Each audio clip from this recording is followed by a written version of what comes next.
7절, 8절입니다. 마태복음 제5장 7절, 8절.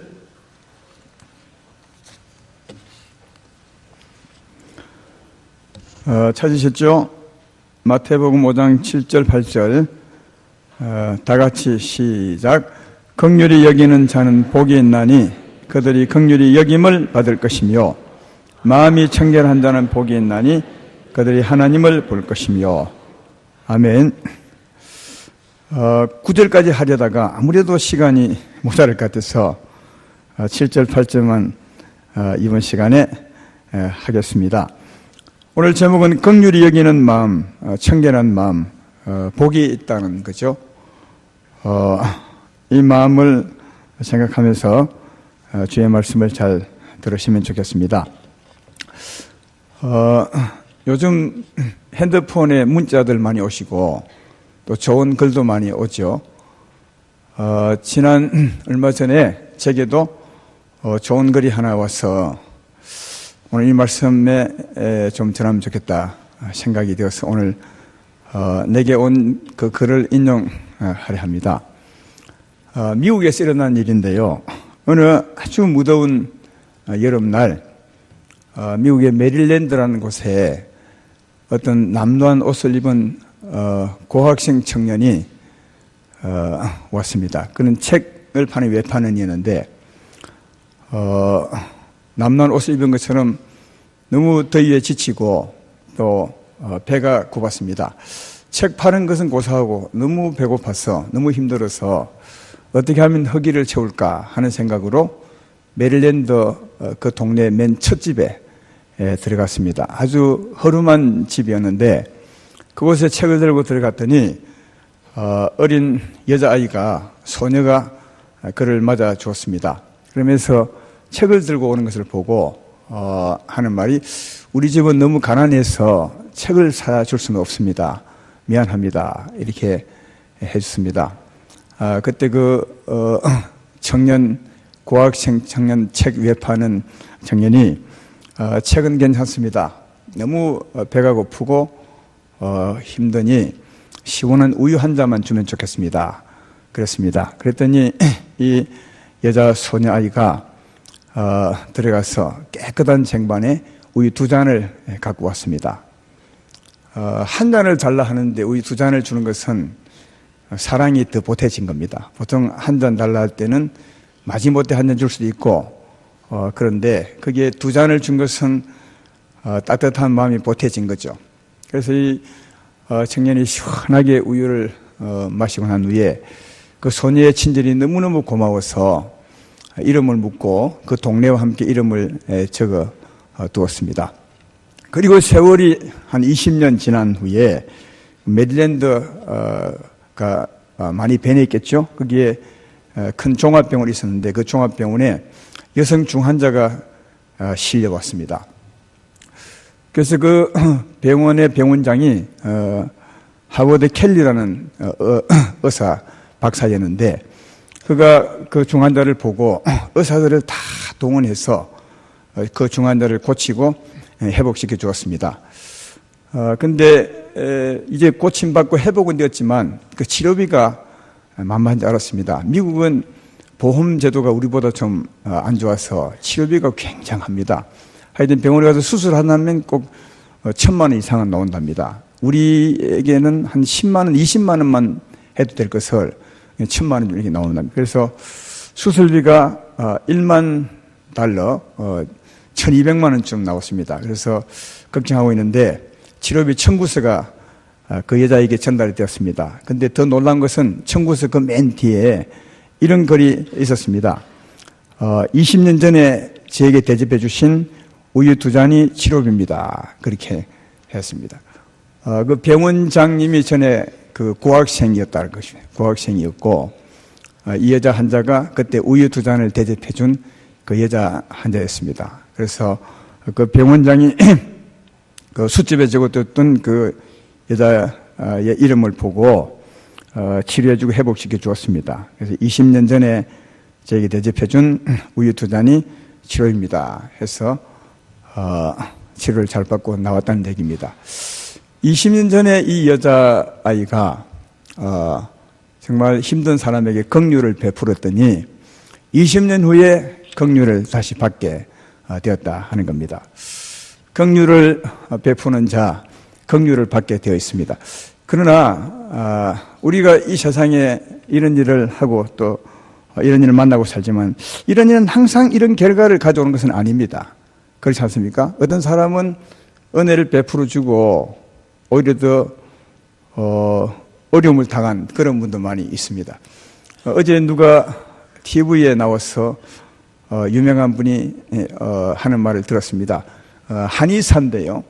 지나가다가 시장에 있는 할머니가 너무 불쌍하고 몸이 안 좋아서 한약을 정성껏 지어서 주었답니다. 근데 그 뒤에 어떤 소문이 났냐 하면 저 의사가 나를 실험용으로 쓰기 위해서 약을 지어줬다. 그렇게 보더랍니다. 그러니까 좋은 일을 하려고 하지만 항상 좋은 결과가 오는 것은 아닙니다. 보통은 좋은 말을 듣지만 그렇지 않습니다. 그런데 항상 긍휼을 베풀면 언제나 긍휼을 받는 긍휼이 있습니다. 그게 하나님의 긍휼입니다. 오늘 여기 말씀은 하나님의 긍휼에 대해서 말씀하는 것 같습니다. 마태복음 18장에 보면 베드로가 예수님에게 이런 말씀을 하죠. 예수님, 내게 어떤 사람이 죄를 지으면 얼마까지 용서해 주어야 합니까? 7번까지 해주면 되겠습니까? 했을 때 주께서 그 말씀을 받아서 하시는 말씀이 7번이 아니라 7번에 70번이라도 해주라. 그러면서 천국에 가는 비유를 해줍니다. 이런 비유죠. 천국은 마치 그 종들과 결산하려 하는 어떤 임금과 같다. 그렇게 했습니다. 다시 들어보십시오. 천국은 마치 그 종들과 나중에 결산하려 하는 어떤 임금과 같다. 그렇게 말씀하시면서 예수님이 그 내용을 말하죠. 그 임금 그 주인 아래에 종이 있었는데 1만 달란트에 빚진 종이 있었습니다. 1만 달란트는 어마어마한 빚이죠. 전에 한번 내가 말씀드린 바 있지만 지금 돈으로 한 사람 한 100억 좀 되는 입니다. 100억 빚진 자가 있었는데 그 임금이 그 종을 아무리 보아도 결코 갚을 수 없는 종이었습니다. 그래서 그 종을 불러서 말하기를 네 몸을 팔고 네 자식과 아내의 몸도 팔고 네 모든 소유를 다 팔아서 그 빚을 갚아라. 그렇게 했더니 그때 이 종이 빚진 종이 그 임금에게 말하기를 이렇게 말합니다. 마태복음 18장 26절로 27절에 그 종이 엎드려 절하며 이르되 내게 참으소서 다 갚으리다 하거늘 그 종의 주인이 불쌍히 여겨 놓아 보내며 그 빚을 탕감하여 주었더니 그렇게 말합니다. 그 임금이 그 종을 볼 때 너무 불쌍해서 다 탕감을 해 주었다는 겁니다. 1만 달란트 탕감해 주었다는 겁니다. 이 종이 탕감을 받고 이제 기분 좋은 마음으로 나왔겠죠. 나오는데 그 동료 종 중에 자기에게 빚진 자 100데나리온 빚진 자가 있었습니다. 100데나리온은 아까 1만 달란트에 비하면 한 100만 원쯤 되는 겁니다. 100만 원 빚진 자가 있었는데 그 사람을 만났습니다. 그랬더니 이 탕감받은 이 사람이 그 사람의 맥살을 딱 붙들고 빨리 내 빚 갚아라. 왜 빚을 안 갚느냐. 그렇게 졸랐습니다. 그때 그 동료 빚진 자가 이렇게 말합니다. 마태복음 18장 29절에 그 동료가 엎드려 간과 이르되 나에게 참아주소서 갚으리다 했습니다. 왜 이걸 제가 읽느냐 하면 아까 그 임금이 빚 갚으라 했을 때 이 사람이 똑같이 이렇게 했습니다. 엎드려 간구하여 참아주십시오 했습니다. 또 자기 동료에게 했더니 그 동료도 자기에게 똑같이 참으소서 이렇게 똑같이. 그런데 이 사람은 이 사람을 놓아주지 탕감해 주지 않고 옥에다가 집어넣어 버렸습니다. 이 사실을 그 종들의 동료들이 다 알고는 너무 딱하게 얘기해서 임금에게 알려주었습니다. 임금님 이런 일이 있었습니다. 그랬더니 임금이 볼 때 자기가 탕감해 준 그 사람이 그런 거예요. 그 사람이 1만 달란트 탕감해 줬더니 그 사람이 자기에게 100데나리온 빚은 사람을 누굴 잡고 옥에 가둬버린 거예요. 그래서 임금이 너무너무 화가 나서 그 사람을 불렀습니다. 내가 네게 그 많은 빚을 탕감해 주었거늘 너는 마땅히 네 동료의 빚을 탕감해 주는 것이 마땅치 않냐. 너는 어떻게 해서 그 사람을 옥에다 집어넣느냐 하시면서 나도 내게 탕감해 준 것을 다 무효로 하고 너를 옥에 집어넣니 너도 그 빚을 다 갚아라 이렇게 말하고 말해 줬습니다. 예수님께서 하신 말씀이 그것이었습니다. 이 말씀의 핵심이 무엇입니까? 임금에게 큰 돈을 탕감받았으면 마땅히 자기에게 100데나리온 빚진 자를 탕감해 주는 것이 마땅합니다. 그런데 그 빚을 탕감해 주지 않았을 때 자기가 많이 받은 그 빚도 역시 무효가 되어버렸어요. 자기도 다시 갚아야 되게 되었다 하는 겁니다. 사랑하는 여러분, 이것은 예수님이 비유로 한 것입니다. 아까 처음에 2번 읽었지만 천국은 마치 그 종들과 결산하는 어떤 임금 같다. 이 임금은 하나님이시고 만왕의 왕이요 만주의 주의 우리의 심판자 하나님이시고 그 종들은 누구냐? 우리입니다. 1만 달란트 빚진 것보다 저는 더 많이 졌다고 생각합니다. 우리는 우리 자신을 너무 잘 볼 때가 참 많습니다. 그러나 진짜 은혜 받은 마음으로 주 앞에 앉아서 조용히 나를 한번 돌이켜 본다면 얼마나 많은 죄를 지었는지 모릅니다. 죄인으로 태어나 수없이 울고 울었고 욕심부리며 싸우며 혼자서 남에게 해를 끼친 일, 사람은 모르지만 하나님이 아는 일이 얼마나 많겠어요, 여러분요? 여러분만이 가지고 있는 비밀, 죄악의 비밀이 얼마나 많냐고요. 아무도 모르지만 여러분은 알고 하나님만 아는 죄악이 얼마나 많냐고요. 아마 그 죄가 더 많을 것입니다. 더 크고요. 더 흉악하고. 진짜 내가 하나님 앞에 살아오면서 지었던 죄는 어마어마할 것 같아요. 말도 하기 부끄러울 만큼 엄청날 것 아니겠어요. 우리 자신이 쓰레기통 같고 가시나무 같은데 나오는 게 다 선한 말 같아도 그 선함 속에 악이 숨어 있는 게 우리들의 죄인의 삶의 모습이고 말이었다면 사는 것 자체가 죄였는데 그것이 1만 달란트 나는 100억보다 더 많다고 생각합니다. 그런 죄를 하나님께 용서를 받았어요. 예수의 십자가로 자기 아들이 대신 짊어지게 하시고 하나님이 대신 짊어지게 하시고 우리를 죄 없다고 예수 믿으면 다시는 죄를 기억하지 않겠다고 다 탕감해 주었다는 겁니다. 그런데 우리에게 어쩌다가 한번 이웃이 지은 죄, 나를 욕하고 내게 악을 행했던 어쩌다가 한번 한 1,000원도 안 되는 10,000원도 안 되는 그 죄를 지었는데 그 사람은 절대로 용서하지 않습니다. 그러면 하나님이 내게 탕감해 준 이 탕감도 하나님이 무효라는 거예요. 너도 다 갚아라. 이게 무효라는 거예요. 그러니까 어떤 자가 복이 있냐 하면 하나님에게 긍휼을 받았다면 긍휼을 베푸는 자가 복이 있다는 거예요. 왜? 그래야 하나님의 긍휼이 영원하다는 거예요. 제 말 이해되면 아멘 합시다. 하나님께 긍휼을 받으셨다면 우리가 이웃에게 긍휼을 베풀 때 하나님의 긍휼이 영원하다는 거예요. 그런데 내가 하나님께 긍휼을 받았지만 이웃에게 긍휼을 베풀지 않냐면 하나님의 긍휼이 무효가 된다는 거예요. 무효가. 여전히 하나님 앞에 죄가 있는 거예요. 이게 죄가 있으면 무섭습니다. 왜냐하면 하나님과 죄인 관계가 다시 형성이 된다면 기도해도 은혜를 받지 못하고 하나님의 은혜를 받지 못하고 하나님의 긍휼을 받지 못하는 자가 되는 것인데 이 얼마나 큰 것이냐는 거예요. 근데 우리들은 이런 일을 진짜 예사로 하고 삽니다. 하나님의 큰 긍휼을 받아놓고는 이웃에게 긍휼을 베풀지 않습니다. 근데 기억하십시오. 그러면 하나님의 긍휼이 무효라는 거예요. 따라서 긍휼을 받았으면 긍휼을 베푸는 그가 곧 하나님의 긍휼을 영원히 받고 살 수 있다는 사실을 알 수가 있다는 거예요. 이것이 긍휼히 여기는 자 복이 있나니 그가 긍휼히 여김을 받을 것이요 이 말씀입니다. 그러므로 긍휼을 받으신 여러분들이여 이웃이 아무리 여러분에게 큰 죄를 지었다 해도 여러분이 하나님께 지은 죄보다 훨씬 적습니다. 아니 비교가 안 됩니다. 그러므로 긍휼을 베풀고 사심으로 하나님의 영원한 긍휼을 받고 살아가는 여러분 되기를 주의 이름으로 축원합니다. 주기도문에 이런 말씀이 있죠. 우리가 늘 주기도문 외우잖아요. 수요일 예배되면 주기도문으로 예배 마칩시다 할 때마다 외우는 말씀, 마태복음 6장 12절에 우리가 우리에게 죄 지은 자를 사해 준 같이 우리 죄를 사해 주옵시고, 먼저는 용서해 주라는 겁니다.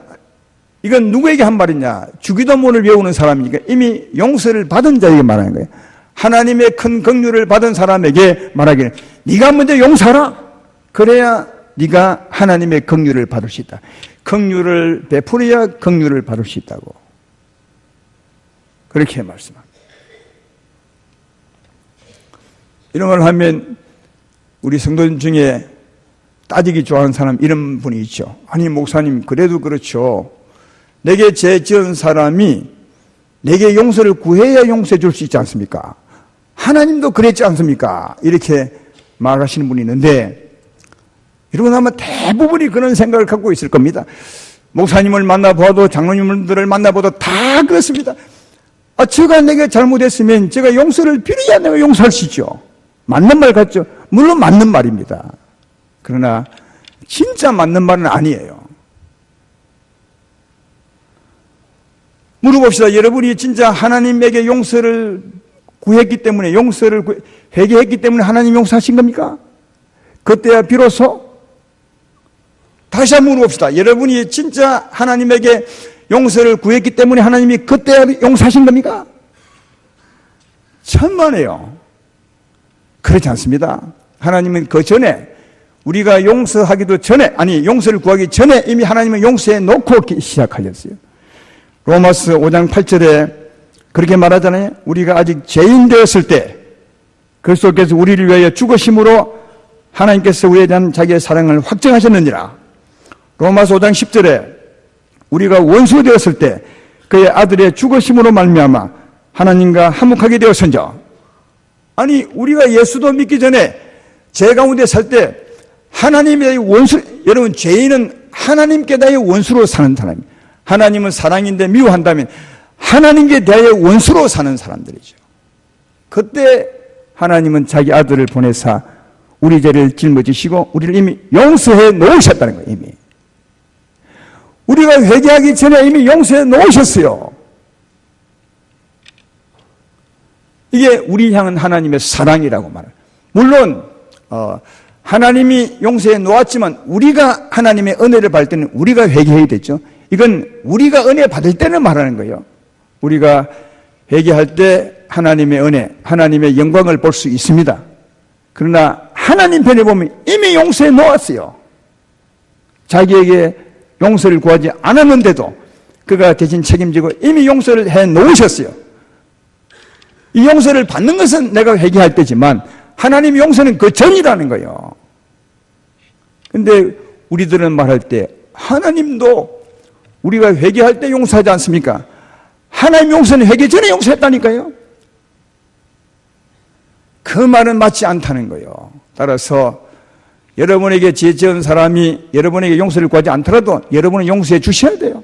긍휼히 여겨 주셔야 된다는 거예요. 다만 그가 회개할 때 그는 은혜를 받습니다. 그렇죠? 그가 은혜 받는 것은 그가 회개할 때지만 용서는 우리는 이미 용서해 놓고 사셔야 된다. 그래야 하나님 앞에 긍휼을 받을 수 있다는 거예요. 예.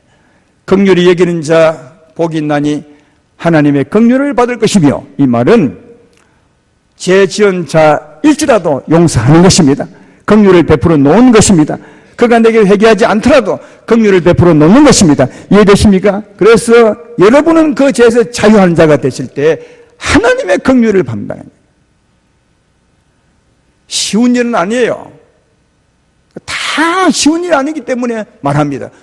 저가 내게 죄를 지었고 저가 내게 악을 행했는데 저가 내게 용서를 안 받는데 내가 왜 용서합니까?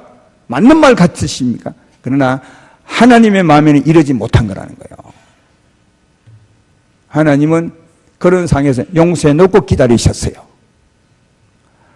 사랑하는 여러분, 이게 하나님의 긍휼입니다. 이 하나님의 긍휼을 받고 사시려면 여러분도 그런 경우에 긍휼을 베풀어 주십시오. 긍휼을 베풀어 주십시오. 그때 하나님의 긍휼이 영원하다는 사실을. 이 하나님의 긍휼이 우리의 진짜 복입니다. 긍휼히 여기고 사심으로 하나님의 긍휼을 받고 사시는 여러분 되기를 주의 이름으로 축원합니다. 두 번째 8절에 마음이 청결한 날 복이 있나니 그들이 하나님을 볼 것이요. 하나님을 보는 것은 우리 마음의 청결과 관계에 있는, 우리 마음의 깨끗함과 관계에 있습니다. 요한일서 1장 5절에 하나님에 대해서 이렇게 말씀하죠. 우리가 그에게 듣고 내게 전하는 소식은 이것이니 곧 하나님은 빛이시라. 그는 어둠이 조금도 없으시다. 하나님 빛이래요. 하나님은 어둠이 조금도 섞이지 않는 빛이래요. 여기 빛은 참 사랑이라는, 깨끗한 사랑이고 깨끗한 평화고 깨끗한 거룩이고 깨끗한 의라는 거예요. 우리는 사랑에도 어둠이 섞여 있습니다. 누구를 사랑하면서도 이기적인 마음이 있죠. 내가 이렇게 사랑하면 제가 내게 사랑을 해줄 거야. 또 사랑할 때도 내가 좋아하는 사람만 사랑하고 좋아하는 사람끼리만 모이고.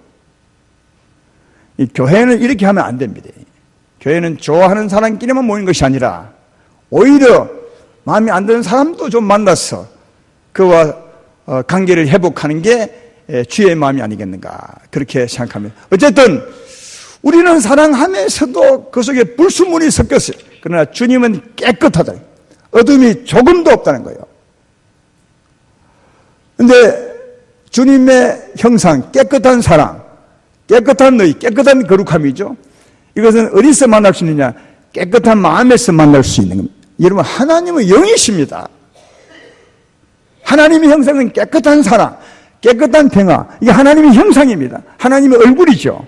그래서 하나님의 이런 형상은 우리 깨끗한 마음에서 만날 수 있다는 거예요.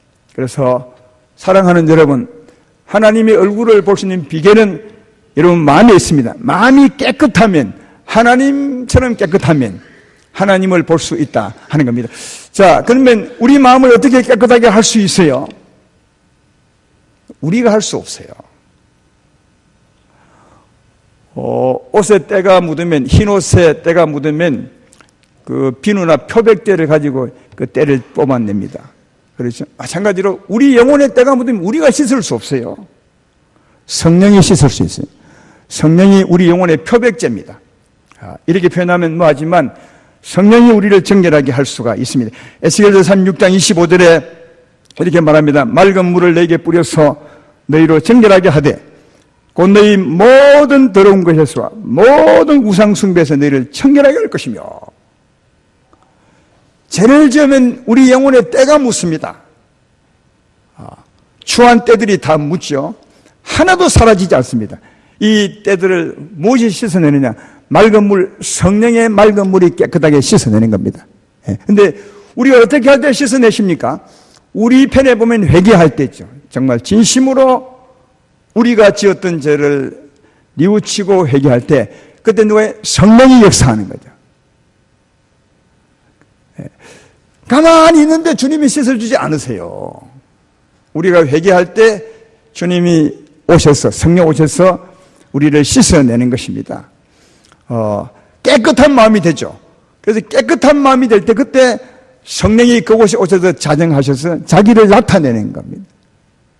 그래서 조금 전에 에스겔 36장 25절 읽었는데 25절은 성령으로 깨끗하게 씻는 것을 말하고요. 그 다음 말씀이 에스겔서 36장 26절은 이렇게 말합니다. 새 영을 너희 속에 두고 새 마음을 너에게 주되 내 육신에서 굳은 마음을 제거하고 부드러운 마음을 줄 것이며. 여기 새 영이 하나님이세요. 새 마음이 하나님의 얼굴입니다. 부드러운 마음이 하나님의 형상이에요. 어디에 온다고요? 깨끗한 마음에 새 영이 임하여 오십니다. 그러니까 하나님의 마음, 하나님의 형상, 하나님의 얼굴을 나타내는 거죠. 정리함이 이렇습니다. 우리가 우리 마음을 볼 때 더러울 때가 많죠. 하루를 살고 나면 우리 손발에 때 묻고 그래서 모욕하는 것처럼 하루를 살고 나면 우리 삶으로 인한 우리 영혼의 때가 묻습니다. 다 묻죠. 그러면 주 앞에 진심으로 고백합니다. 회개하죠. 주여, 내가 오늘도 이런 마음으로 살았습니다. 이런 죄를 지었습니다. 이런 욕심을 품었습니다. 이런 마음으로 이웃을 미워했습니다. 진심으로 토해내면 성령이 역사합니다. 성령 여러분 심령에 역사합니다. 이해되면 아멘 합시다. 그리고 깨끗하게 씻어주십니다. 날마다 우리 심령을 새롭게 하죠. 여러분, 이게 우리 기도 생활이고 신앙 생활입니다. 날마다 하나님의 은혜를 받으셔야 됩니다. 날마다 씻음 받으셔야 됩니다. 세상을 살고 있다면, 우리 마음을 가지고 세상을 살고 있다면 반드시 우리 심령이 때가 묻습니다. 이 때들을 날마다 씻어야 됩니다. 근데 여러분 아마 손발은 꼭 씻고 주무실 것이고 대부분은 목욕을 깨끗이 하고 다 주무실 텐데 몸은 잘 씻지만 영혼은 씻지 않고 주무시는 분들이 많죠. 그러면 몸은 편할지 몰라도 꿈자리가 불편합니다. 경험 많이 해보셨죠? 물읍시다. 꿈자리가 편하시고 예수 믿고 난 후에 너무 잠자리가 편하다. 당신은 훌륭한 사람이에요.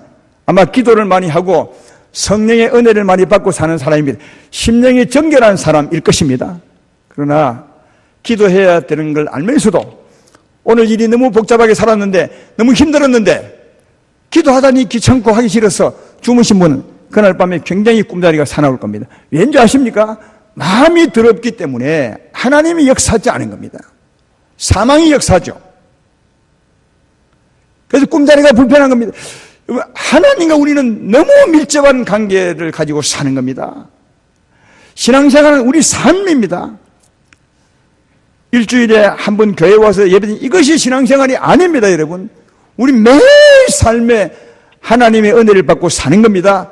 회개하고 주 앞에 고백할 때 주님이 역사합니다. 우리 심령을 새롭게 합니다. 하나님이 역사합니다. 하나님이 역사하지 않으면 이 심령이 씻어지지 않습니다. 그러나 하나님이 역사하시면 성령으로 새롭게 하심이 있습니다. 할렐루야. 그때 하나님이 영광을 내게 드러내시죠.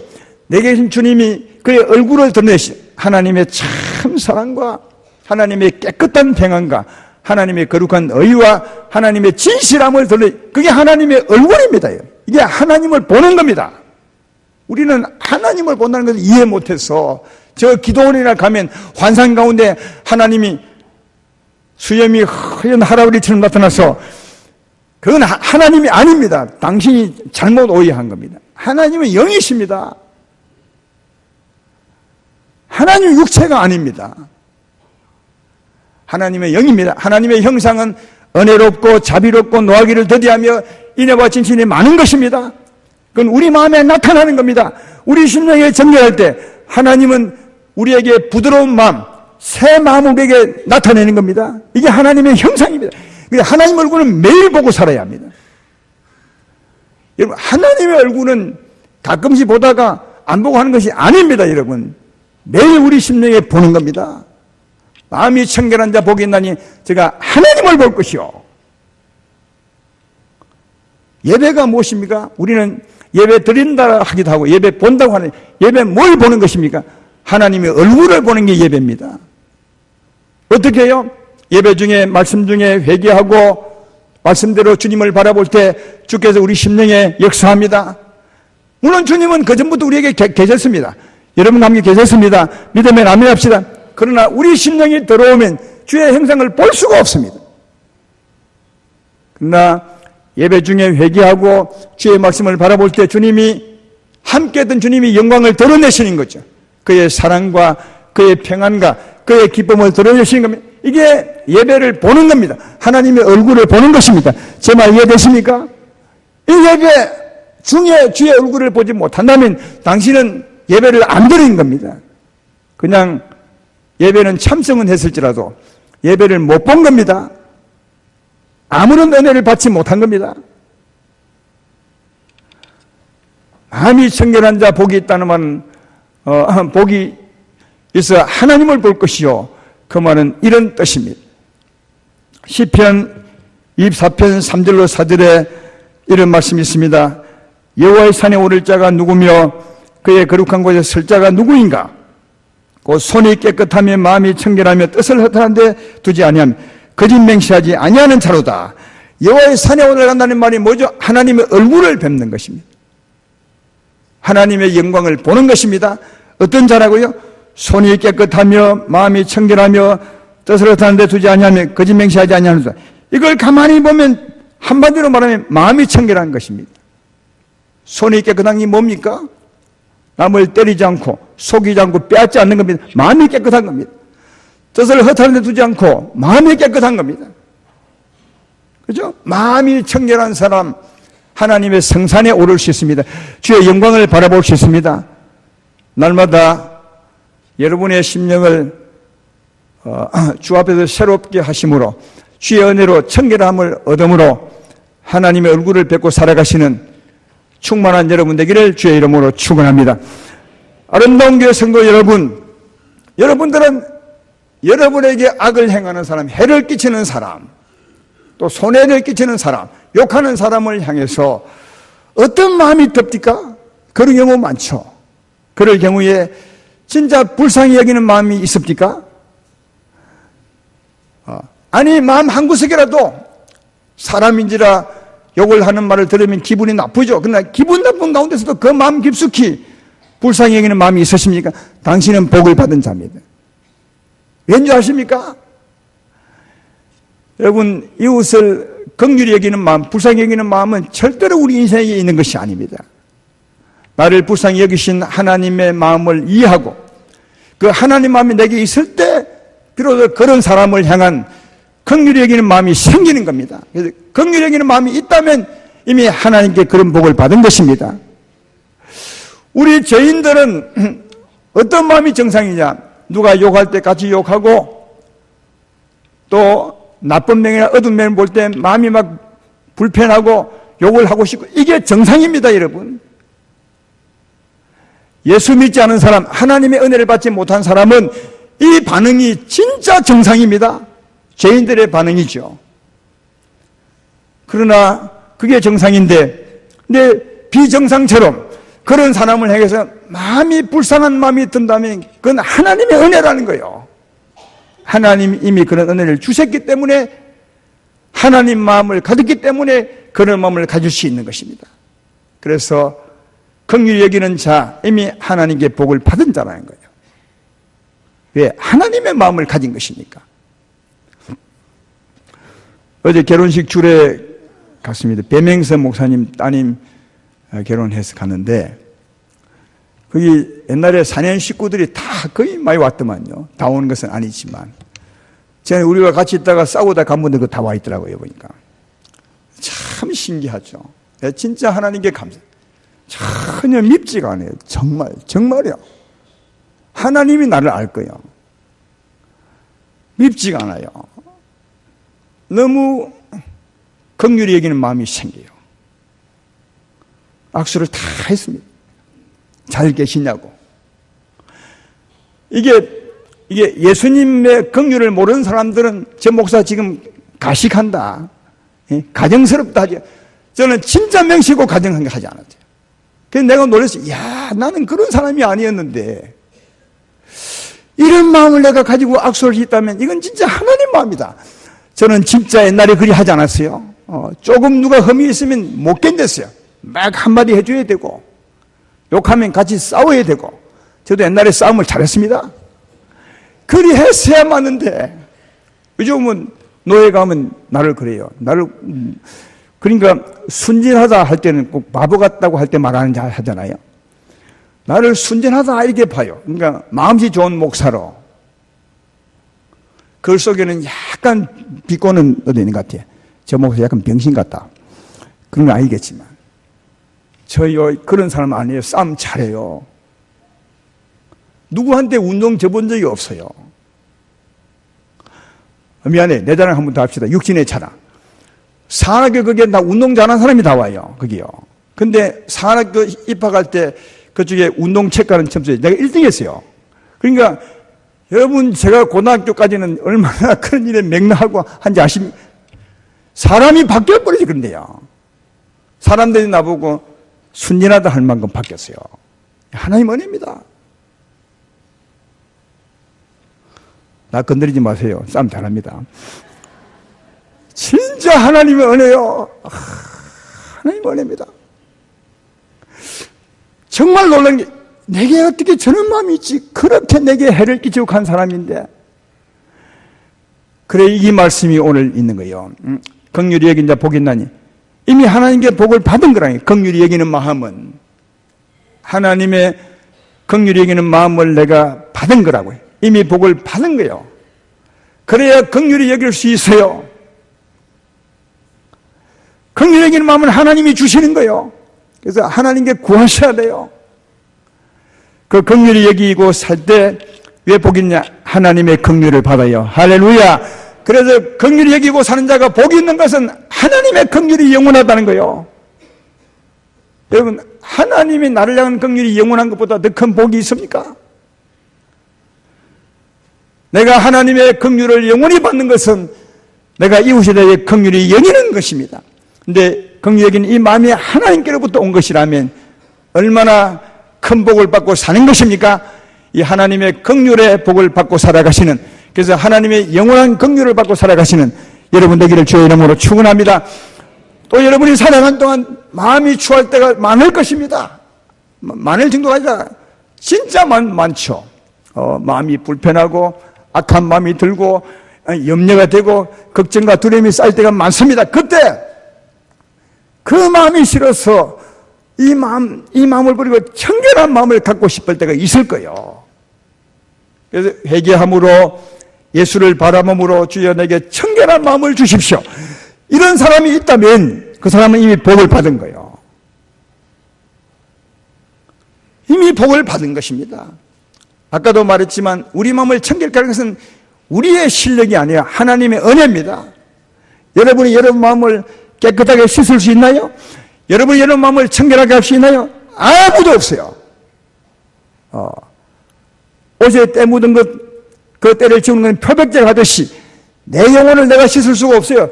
누가 바깥에서 성령의 표백제가 내 심령을 씻는 거예요.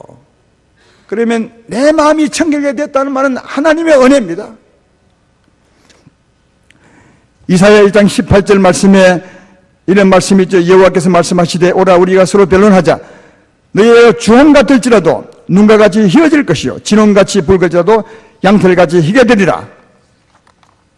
또 디도서 3장 5절에 우리를 구원하시되 우리가 행한 바 의로운 행위로 말미암지 아니하시고 오직 그의 긍휼하심을 따라 중생의 씻음과 성령의 새롭게 하심으로 하셨나니 우리 심령을 성령이 씻는다는 말이죠. 요한일서 1장 9절에 만일 우리가 우리 죄를 자백하면 그는 미쁘시고 의로우사 우리 죄를 사하시며 우리를 모든 불의에서 깨끗하게 하실 것입니다. 다 성령의 은혜입니다. 우리 심령을 정결케 하는 건 성령의 은혜입니다. 그런데 주님이 성령으로 정결케 하시는데 우리가 어찌할 때요? 우리가 진심으로 회개할 때입니다. 진심으로 회개하고 미쁘신 주님 앞에 고백할 때 그때 성령이 역사가 씻는 겁니다. 그렇다면 진심으로 회개하는 것조차도 하나님의 은혜라는 거예요. 여러분 마음이 추하고 더러울 때 주 앞에 나가고 싶습니다. 무릎 꿇고 싶습니다. 주여 내 마음이 이렇게 추하고 더럽사오니 내 심령을 정결하게 해주십시오. 이 기도 자체가 이런 기도를 할 수 있는 것 자체가 주의 은혜라는 거예요. 아니면 절대로 할 수 없다는 거예요. 주님 주신 긍휼히 여기는 마음, 주님 주신 회개하는 마음, 청결한 마음으로 살아가심으로 하나님의 긍휼을 영원히 받고 사시고 늘 하나님의 얼굴을 보고 사시는 최고의 복을 누리며 살아가시는 여러분 되기를 주의 이름으로 축원합니다.